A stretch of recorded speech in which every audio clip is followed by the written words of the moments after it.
सुमनसवन्दितसुन्दरि माधवि चन्दसहोदरि हेममये मुनिगणवन्दितमोक्षप्रदायिनि मञ्जुळभाषिणि वन्दे पङ्कजवासिनि देवसुपूजित सद्गुणवर्षिणि शान्तियुते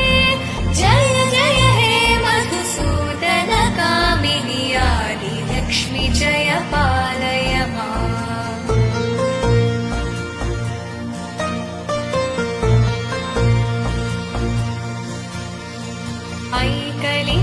ऐकलिकल्मषनाशिनि कामिनि वैदिकरूपिणि वेदमये